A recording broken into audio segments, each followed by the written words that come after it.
बिस्मिल्लाहिर्रहमानिर्रहीम। कहा जाता है कि रियासत पाकिस्तान 4 सतूनों पर खड़ी है: हुकूमत, पार्लियामेंट, अदलिया और मीडिया। ये चारों सतून मगर कितने मजबूत हैं, इसका अंदाजा इस बात से बखूबी लगाया जा सकता है कि इनकी बुनियादें चंद मरलों के सरकारी प्लॉट्स पर खड़ी है। जिस दिन जिस सतून के नीचे से कौड़ियों के भाव में मिलने वाले करोड़ों रुपए मालियत के सरकारी प्लॉट सरक गए, यकीन जानिए सतून डगमगा जाएंगे। और तो और कुर्बान जाइए इस पूरे निज़ाम के जिसमें फैसले तो हमेशा सरकारी प्लॉट्स की बंदर बांट के खिलाफ आते हैं, मगर कमबख्त ये मुए प्लॉट्स तौहीन के मुर्तकिब होते हुए फिर भी उसी पते पर जा पहुंचते हैं जहां जाना गैर इखलाकी भी होता है और गैर कानूनी भी। इस्लामाबाद हाई कोर्ट में लगभग 1 खरब रुपए मालियत के सरकारी प्लॉट्स की अलॉटमेंट का केस चल रहा है, जिससे पता चला है कि इस्लामाबाद के सेक्टर 14 और 15 में कमाल महारत के साथ कुरानंदाजी में सिटिंग जजेस के साथ साथ ऐसे जजेस के भी प्लॉट्स निकल आए हैं जिन्हें करप्शन और मिसकंडक्ट पर निकाला जा चुका है। हसीन इत्तफाक देखिए, कुरानंदाजी में ज्यादातर प्लॉट्स भी उन्हीं जजेस के निकले हैं जो इस वक्त निजाम के करता धरता है। पाकिस्तान के दारुल हुकूमत इस्लामाबाद में 1 खरब यानी 100 अरब रुपए के प्लॉट्स की तकसीम कोई और नहीं बल्कि उसी हुकूमत की इमाम पर हो रही है जो किफायत शुआरी का लिबादा ओढ़े आज पाकिस्तानियों को खबर दे रही थी कि वफाकी काबीना ने अरकान असेंबली की तनख्वाहों में 10% इजाफा मुस्तरद करके कौम पर कोई बहुत बड़ा एहसान किया है। 10% तनख्वाहों की समरी मुस्तरद करने वाली हुकूमत 1 या 2 नहीं, पूरे 100 अरब मालियत के प्लॉट बगैर किसी पॉलिसी और कायदे के बांट रही है। इस्लामाबाद हाई कोर्ट ने बगैर किसी पॉलिसी के यूं सरकारी प्लॉट्स की बंदर बांट फिलहाल तो मुअत्तल कर दिया और हुकूमत से जामे पॉलिसी मांग ली है, मगर नए पाकिस्तान में सरकारी इदारों की हाउसिंग स्कीमों के शहर शहर फैलाओ और खरबों मालियत के प्लॉटों की बेतुकी तकसीम देख कर लग रहा है कि मौजूदा निज़ाम के तमाम बड़ों के लिए कायदे आज़म का ये पाकिस्तान सवाए चंद सरकारी प्लॉटों के और कुछ भी नहीं है। अस्सलाम वालेकुम, आपको मैं खुश आमदीद कहती हूँ। आप देख रहे हैं सीधी बात बीनर सलीम के साथ। आज के मेहमान मैं आपके सामने रख देती हूँ जी। मुझे सबसे पहले ज्वाइन कर रहे हैं जी नदीम कुरैशी साहब, पाकिस्तान तहरीक इंसाफ से उनका ताल्लुक है, सिटिंग MP हैं, मुल्तान स्टूडियो से मेरे साथ बने हुए। अस्सलाम वालेकुम, खुश आमदीद। मुझे ज्वाइन कर रहे हैं जी निसार चीमा साहब, PMLN से उनका ताल्लुक है, from the opposition benching sitting MNA हैं। अस्सलाम वालेकुम, खुश आमदीद। मुझे अखुनज़ादा चट्टान साहब ज्वाइन कर रहे हैं, रहनुमा है पाकिस्तान पीपल्स पार्टी के। आपको भी अस्सलाम वालेकुम, खुश आमदीद, बहुत बहुत शुक्रिया ज्वाइन करने के लिए। मेरी ख्वाहिश तो थी हमेशा की तरह कि हुकूमत से बात की जाती, हुकूमत से जवाबदेही ली जाती और हुकूमत ने जो आज हम सब पर ये एहसान किया है उनका हाथ जोड़ करके मैं शुक्रिया अदा करती, लेकिन किस्मत अभी तक आए नहीं है तो अपोजिशन के पास ही चले जाते हैं। अस्सलाम वालेकुम चीमा साहब, आपको मेरी आवाज़ आ रही है? सवाल रखूं आपके सामने सर? जी बिल्कुल आवाज़ आ रही है जी। सर मैं तो ये प्लॉटों की तकसीम के ऊपर तो आपकी राय चाहूँगी। मैं चाह रही थी कि हुकूमत इसके ऊपर पहले बात कर लेती, लेकिन आपकी भी जो राय रख दें सामने। लेकिन सर सवाल मेरा ये है कि आपके दौर के अंदर भी जो है अशराफिया को, एलीट क्लास को जो है बहुत नवाजा जाता था, लेकिन अब ये जो EVM का जो पूरा मामला है, इलेक्टोरल वोटिंग का, इस पर इलेक्शन कमीशन ने स्टैंड लिया है। हमने देखा कि सिटिंग आपकी कैबिनेट मेंबर्स हों, पाकिस्तान तहरीक इंसाफ हुकूमत के बहुत पावरफुल लोगों ने धमकी दी, जान की धमकियां दी हैं इलेक्शन कमीशन को। सर ऐसे में इस पूरे सिनेरियो में PMLN यानी ऑपोजिशन की सबसे बड़ी जमात कहां खड़ी है सर? बेनिश, ये आपका सवाल बड़ा अहम है। इसकी तरफ आने से पहले मैं ये ज़रूर गुजारिश करूंगा कि आज कैबिनेट में पार्लियामेंटेरियंस की तनख्वाहों में जो 10% इजाफे की समरी मुस्तरद की है, वो तो देखें जैसे कहते हैं प्लेइंग टू द गैलरी, वो तो ये है कि मीडिया में वाह करवाने के लिए, वरना हकीकत ये है कि देखें होना ये चाहिए कि एक मुनसिफाना मुताबिकत होनी चाहिए।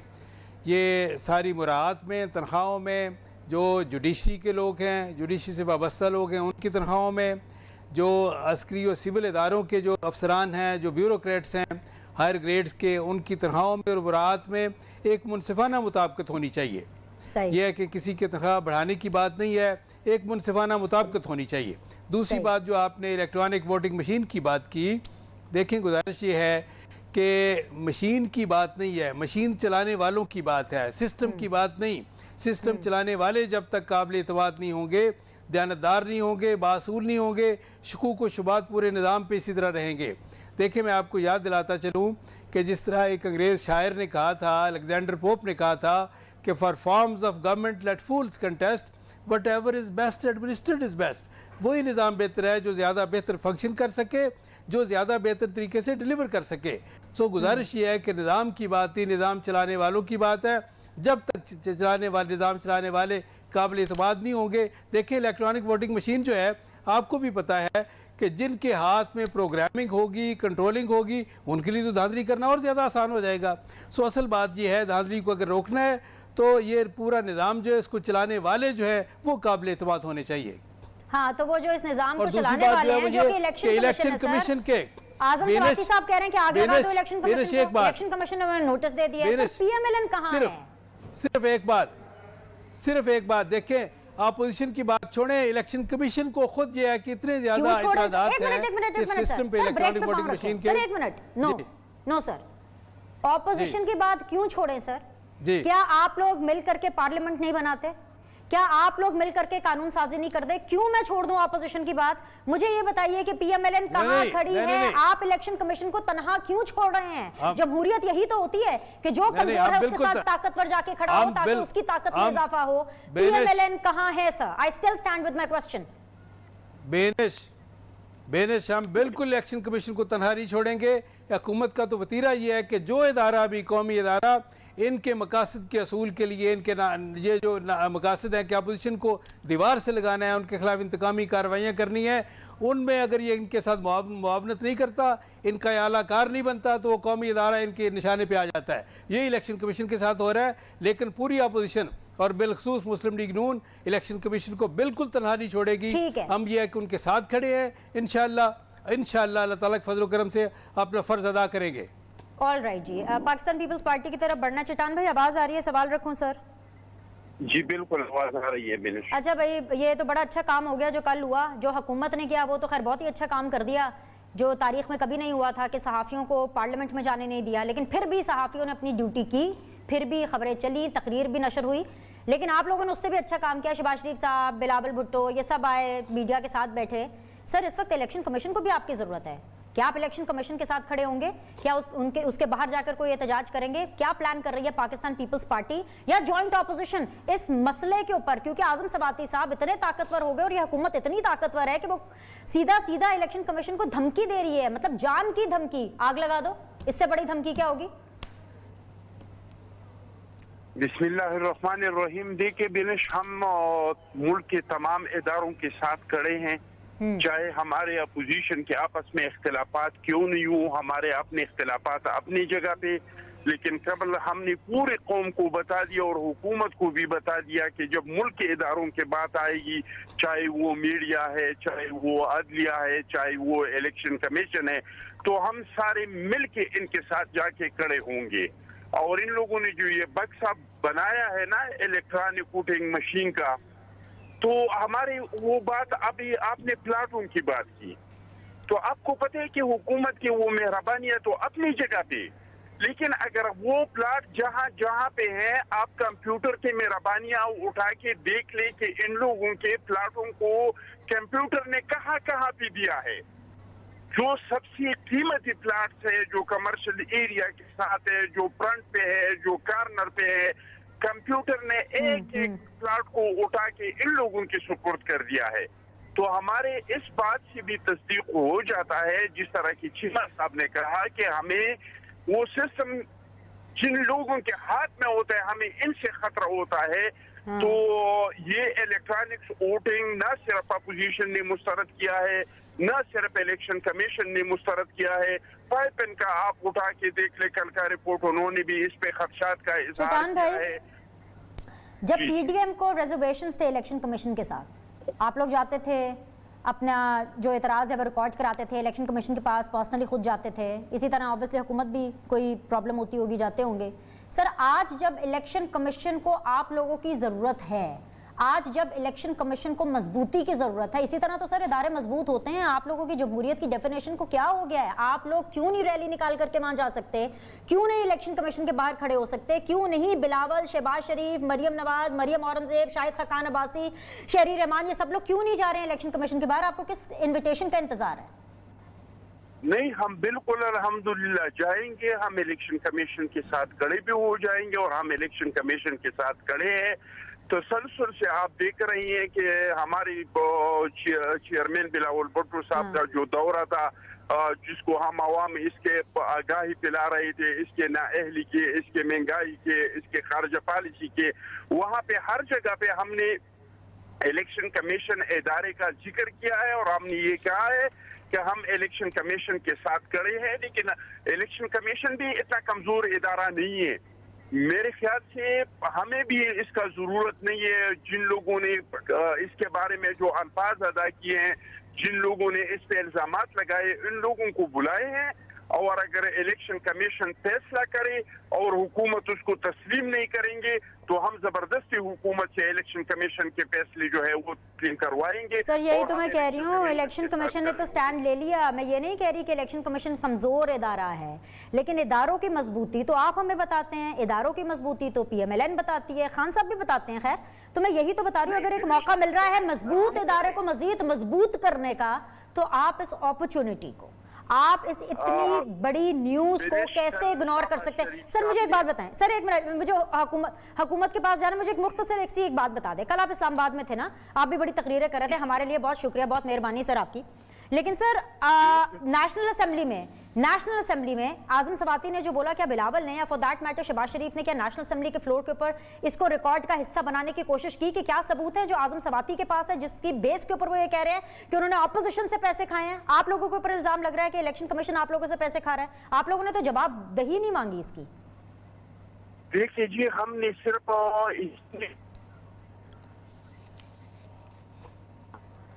Hello, okay, I think so I lost the contact. अस्सलाम वालेकुम कुरैशी साहब, आपको मेरी आवाज आ रही है सर?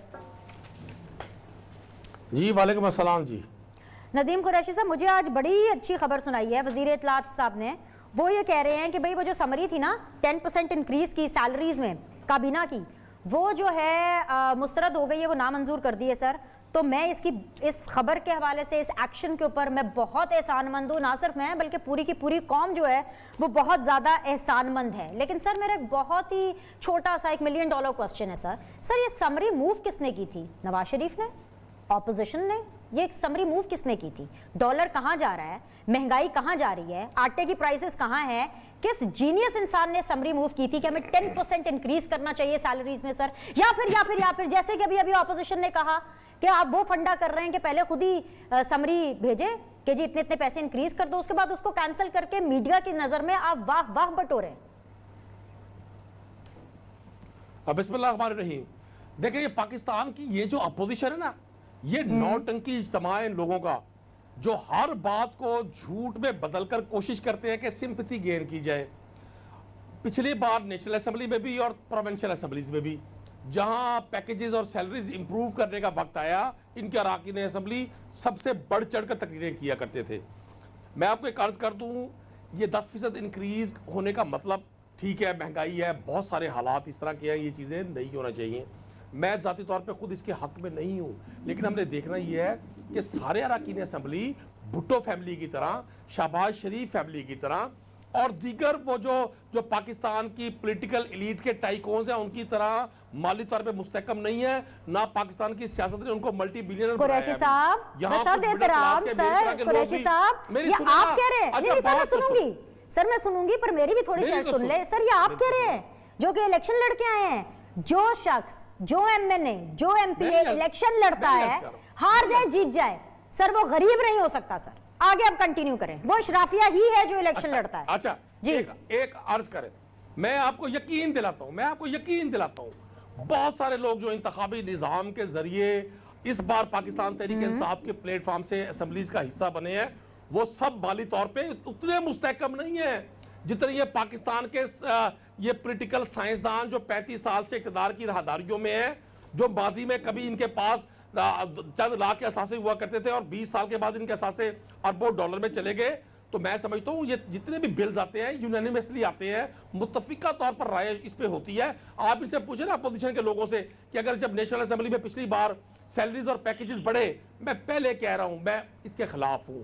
अब अशराफिया की कुर्बानियों का वक्त है, अब ताकतवर लोगों की कुर्बानियों का वक्त है। कैसे मांग रहे हैं आप कुर्बानी सर? भले वो जर्नलिज्म में है, प्लॉट देकर कुर्बानी मांग रहे हैं। अच्छा मुझे ब्रेक लेना है सर, अपोजिशन से पूछती हूँ, ब्रेक के बाद पूछूंगी, पहले ब्रेक मैं सर आपकी बात कि... मुकम्मल करती हूँ, एक मुझे वक्फा लेने दें और उसके बाद मैं आप ही से दोबारा आके डिस्कशन का आगाज करूंगी। एक छोटा सा वक्फा, फिर भी back in a bit.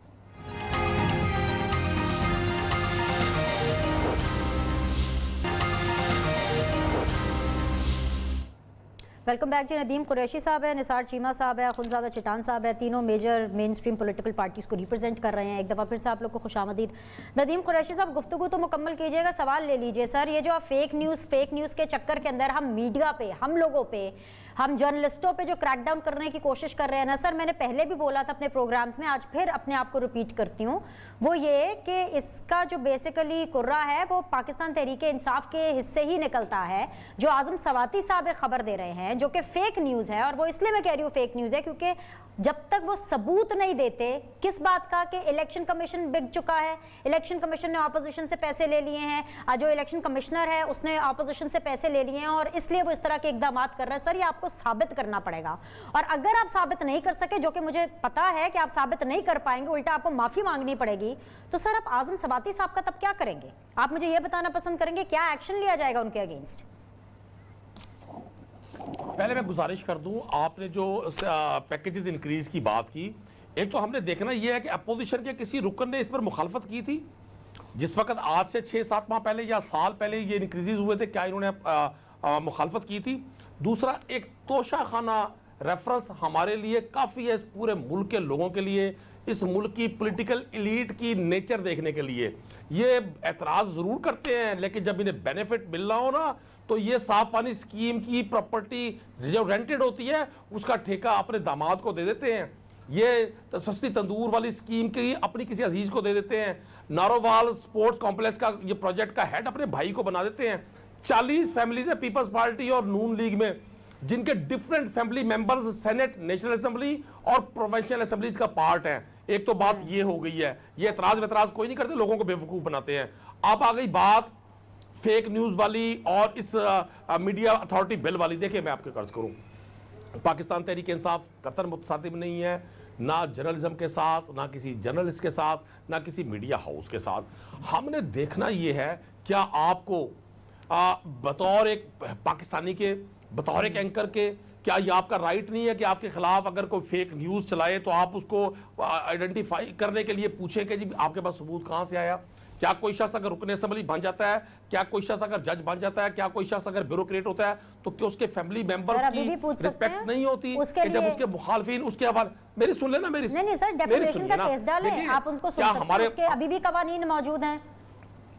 Sir आपको ये करना चाहिए था, बजाय इसके कि आप एक नया कानून लाने की कोशिश करें जिसका हमें कुछ नहीं पता कि वो क्या कानून है। सर आप जो हैं वो जो पहले से कवानीन है उनको मजबूत करें, उनको स्पीड अप करें। और सर अगर फिर भी बहुत अंदर से जोर से आपको ये कानून आ रहा है ना कि आपने पास कराना है हर हालत में, तो सर शुरुआत आप आजम सवाती साहब से करें, वो फेक न्यूज दे रहे हैं सर। ये बिल्कुल इस पे कोई शक, सुन तो लेना, जब के कोई कानून बनेगा उसकी इंप्लीमेंटेशन हर शख्स पर होगी, ना वो रंग गोरा देखेगी, ना काला देखेगी, ना कोई किसी को मेरी तरह सेहतमंद देखेगी, ना आपकी तरह किसी को स्मार्ट देखेगी। कानून ने अपनी जगह बनानी है। मैं आपको कर्ज कर दूं, पहली बात तो ये, अभी आपने कहा कि जिस कानून को नहीं देखा उसको आप इंप्लीमेंट कर, सुन तो लेना, देखिए सर इस सादगी पे मैं मर जाऊं, आपको पता ही नहीं है ये मीडिया डेवलपमेंट अथॉरिटी। नहीं सर, मुझे प्लीज आपको भी समझाने दें, लोगों को भी समझाने दें, आप आवाम को ट्रक की बत्ती के पीछे ना लगाएं। कानून बन जाएगा तो सियासतदान इसके जुमरे में आ जाएंगे, सियासतदानों पर यह कानून लागू नहीं होगा, ये सिर्फ और सिर्फ मीडिया के लिए है। इसका नाम है पाकिस्तान मीडिया डेवलपमेंट अथॉरिटी। आप अपनी नॉलेज में भी इजाफा कर लें, पर्ची पे लिख कर बांध के जेब में डाल लें, और बाकी अपने जैसे सोचने वाले लोगों को भी ये बता दें कि ये कानून अगर बनता है तो किस पर लागू होगा। आप देखें, अब आपको मुझे 1 मिनट देना है। चले ले 1 मिनट, पहले मुझे 1 मिनट दे दें, पहले मुझे ले। मैंने ये कहा कि सियासतदानों के लिए अलग अकाउंटेबिलिटी का सिस्टम है, उनको इलेक्शन में जाना पड़ता है, उनके लिए नैब है, एंटी करप्शन है, FIA है, ब्यूरोक्रेट्स के लिए इदारा है उनके हिसाब का, आप कोर्ट मार्शल है, सर हम भी आवाम में जाते हैं, हमारी भी रेटिंग आ जाती है सर, हम और कैमरा भी है ना हमारे ऊपर चेक रखने के लिए, हमारे पे भी बहुत चेक है, हमें ये चेक नहीं चाहिए। क्या जर्नलिस्ट देखिए, एक तो आप एक तो ना ये जो सर, हम आपकी अवाम एकदम में जाते हैं हमलावर ना। होती है ना, हमलावर होती है, हमारी रेटिंग्स आती हैं, आपने डेली खुद आती कहा हैं, वीकली कि हमसे जिसका- शेयर होती हैं, आपने- हमें पता है क्या रेटिंग्स हैं। आप अच्छा सुने तो सही ना, चले सुन तो लेना एक मिनट। आपने खुद कहा कि जिस कानून को किसी ने नहीं पढ़ा वो मुसलफ किया जा रहा है। जब आपने कानून पढ़ा ही नहीं है, आप उस पर सर, एहतजाज आपने दिया ही कैसे नहीं कर है। सकते हैं? मैं कल मेरी भी बहन यही उस बहस कानून कर को रही थी। पढ़े तो सही। सर, आपने दिया ही नहीं है, आपने बहस के लिए उसको जी। ओपन ही नहीं किया है। एक मिनट जी सर। जी जी जी सर, आप पता देखिए, नहीं देखिए, आप उसको पता नहीं जब किस असेंबली कचौड़ी में बिल- रख के बैठे हैं, या क्या करना चाहते हैं। मुझे एक मिनट ऑपोजिशन के पास जाने दे, बहुत लंबी गुफ्तगू हो गई। जी चीमा साहब, आपने इनकी गुफ्तगू सुन ली है, क्या करना है? पाकिस्तान किस तरफ जा रहा है, या किस तरह के कवानीन बन रहे हैं, किस तरह की दुश्मनी निकाली जा रही है? आप लोगों ने आजम सवाती के अगेंस्ट ऑपोजिशन ने कुछ करना है कि नहीं करना? शोर मचा सकते हैं, आप तो वो भी नहीं मचा रहे हैं। बेनिश गुजारिश ये है कि हुकूमती वज़रा हों, हुकूमती तर्जमान हों, ये कुरैशी साहब जैसे पार्लियामेंट्री इंफॉर्मेशन सेक्रेटरी हों, ये सब लोग इंफॉर्मेशन के नहीं डिस इन्फॉर्मेशन के बादशाह हैं। फेक न्यूज़ के खुद ये एक्सपर्ट हैं। देखें, वज़रा ये इल्ज़ाम लगा रहे हैं उनसे, उनके ऊपर, इलेक्शन कमीशन के ऊपर, कि जी पैसे ले रहे हैं। ये इनसे पूछा जाए कि आप लाएँ, जिस तरह आपने कहा कि आप सबूत लाएँ। अभी कुरैशी साहब ने फरमाया कि देखिए जी, सबको हक हासिल है कि वो पूछे ये फेक न्यूज़ जो है, जो भी न्यूज़ आप दे रहे हैं, क्या सबूत है आपके पास? मैं इनसे पूछता हूँ, अभी इन्होंने कहा कि जी नारोवाल में स्पोर्ट्स कॉम्प्लेक्स का वो जो कॉन्ट्रैक्ट है उन्होंने अपने भाई को दे दिया, आसिफ इकबाल साहब ने। मैं इनसे पूछता हूँ कि अगर ये साबित कर दे, तो सर, ये है फेक कि न्यूज़ ये है। हम हर किस्म की सजा के लिए तैयार है, लेकिन अगर ये साबित ना कर सके तो क्या इनको सजा नहीं मिलनी चाहिए? ये फेक न्यूज़ और ये सर, हुकूमत इस तरह की फैलाती है गुमराहकुन fake बिल्कुल खबरें, नहीं ये चाहिए। करेक्टर मुझे असैसिनेशन, बिल्कुल यही ये है लगता इनका। सर, ये तो रेफरेंस सर, में यही लिखा ही नहीं है कि अंदाजा करें, एहसन इकबाल ने अपने अंदाजा भाई कर को लें। दिया। ये फेक ये न्यूज़ है। होती हैं। इस तरीके से जो है वो प्रोपेगेंडा ये है, फैलाया ये जाता है। बिल्कुल। जी मुकम्मल कर लें आप, चीमा साहब पहले मुकम्मल करें। मैं नदीम कुरैशी साहब आपके पास पाकिस्तान पीपल्स पार्टी से पॉइंट ऑफ व्यू लेकर फिर आऊंगी। वेट करें अपनी बारी का।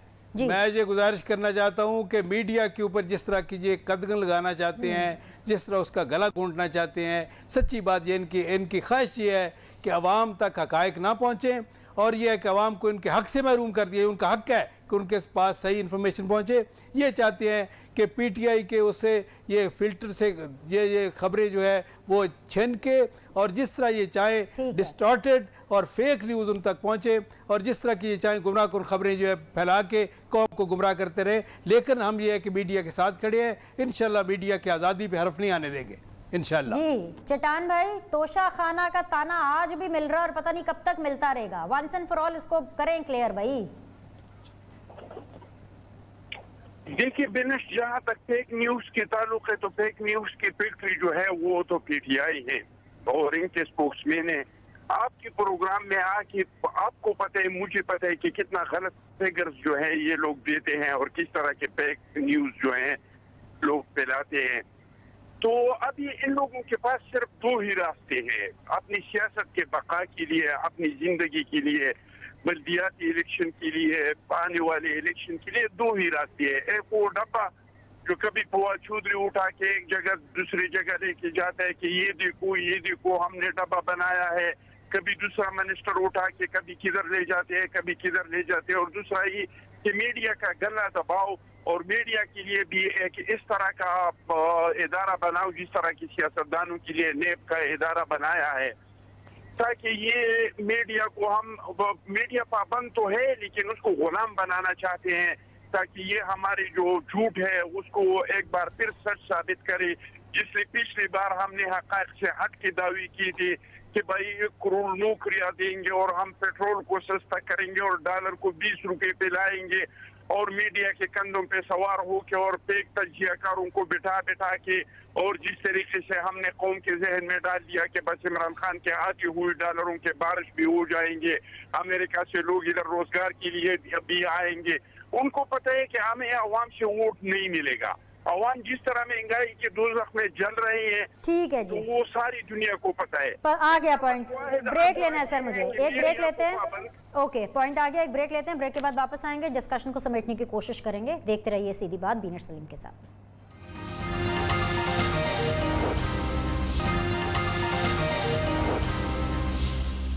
वेलकम बैक जी। फाइनल राउंड ऑफ डिस्कशन है विद नदीम कुरैशी, निसार चीमा साहब एंड ऑफ कोर्स अखुनज़ादा शंटाज साहब मेरे साथ मौजूद हैं। नदीम कुरैशी साहब, क्या पाकिस्तान के तमाम मसाइल हल हो गए हैं? क्या महंगाई कंट्रोल में आ गई है? डॉलर का रेट नीचे आ गया है, आटा सस्ता हो गया है, चीनी दस्तयाब हो गई है, इसीलिए अब आपको कुछ नहीं पता और सिर्फ आप मीडिया और इसके कवानीन और एंकर्स और टीवी चैनल्स के पीछे पड़ गए हैं? Keeping this thing in mind कि बहुत से ऐसे टीवी चैनल्स हैं, बहुत से आपके ऐसे माउथ पीसेज हैं, बहुत से ऐसे एनालिस्ट एंकर्स हैं जो कि वही काम कर रहे हैं जो कि सरकारी टीवी काम कर रहा है, लेकिन उसके बावजूद भी आपको मीडिया से प्रॉब्लम है।